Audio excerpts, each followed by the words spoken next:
Good morning again. It's day 2 of this whole process. So today you are going to need your sketchbook. So I'm going to pretend that this is my sketchbook. So you need your sketchbook. And you should be working on one of the yellowish kind of papers. You are also going to need a pencil. You are going to need one of these little square 3" by 3" pieces of styrofoam. So your first step is to, anywhere on one of those crappy yellow pages in your sketchbook, you are going to trace this square. So your first step we are actually planning before you start making designs on this styrofoam, because once it's on the styrofoam, you can't change it. It's there, it's done, and that's it. So here's my little square.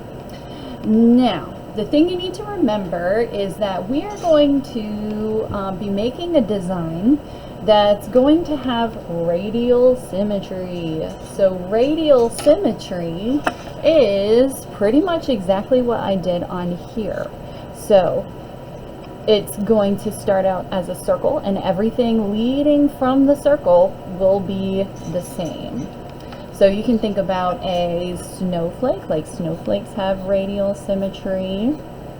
Let's see here, what else does? Like usually things like flowers have radial symmetry, so they start out with a center circle and then have things that lead away from the center circle. Okay, now for my design, I'm going to start in one of my corners. So let's see here, you can really start with anything, but I think it might be easiest for us if we start with kind of a quarter circle here. And then all of your designs are going to be leading away from this center circle. So maybe I'll do a couple of these. And the more designs you put on here, the better this is going to look, because that'll mean more of that colorful oil pastel paper that you made will show through. Let's see here. So I think for this one, I might do kind of a leafy sort of pattern for this guy. And you can, with this, make shapes that, well, I'll show you when we use the styrofoam, but you can push down and sort of fill in these shapes, and you'll end up with bigger spaces of color. So maybe I'll do that here as well. Let's see, let's put a couple more here.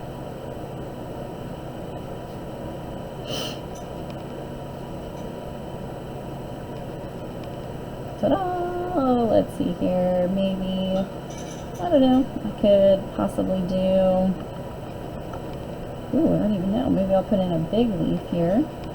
But you can do any kind of theme, design that you want, totally up to you.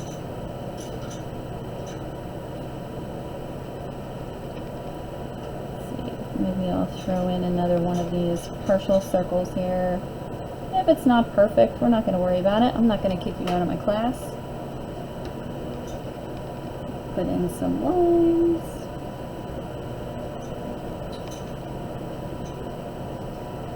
You can do some big circles. You can do any kind of pattern that you can think of on here.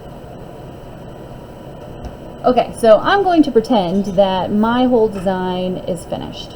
So whatever you design on here, you are going to take that and try to recreate it on this piece of styrofoam.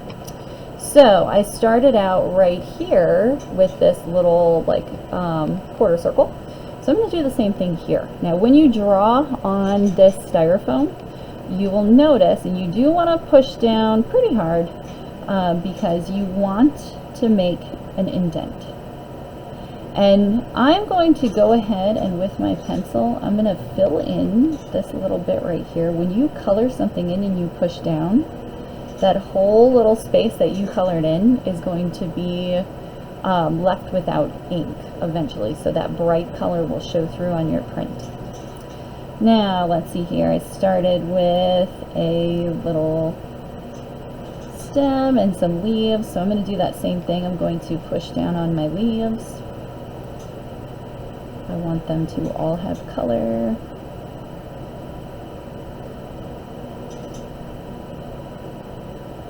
Now, again, whatever you do on this little piece of styrofoam, it cannot be erased. So you really want to get your design figured out before you start on this step.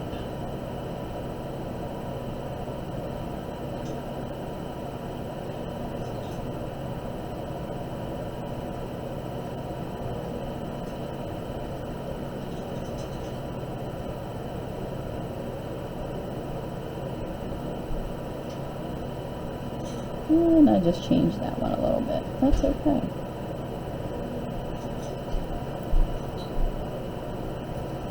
Okay, so I am going to go ahead and continue my pattern on my piece of styrofoam, and I will be back to show you the finished product. Okay, so now my little piece of styrofoam is completely designed. I have a bunch of little things happening here. Like I said before, you do want to try to fill up this whole space. Little designs work really well. Also have some areas where you have colored in, making sure to push down so that we end up with a lot of that color showing through on our final print. And you'll see exactly what I'm talking about tomorrow when you work on this. Now, the last thing that you have to do is turn this guy over. Pay attention to where you started your design. So here is the center of what's going to be my circle or my radial design. So I'm going to flip this over, and in that corner on the back, I'm going to put a little dot. And this is going to help us with the final product tomorrow when we line up all of our squares when we print. Also, don't forget, in this part you don't want to push down super hard. You don't want this to show through on the other side, but make sure that you have your name. You can even use a Sharpie for this if you want, if you don't want your, if you don't want that to push through to the other side. Okay, so that is step 2, and I'll be back for step 3.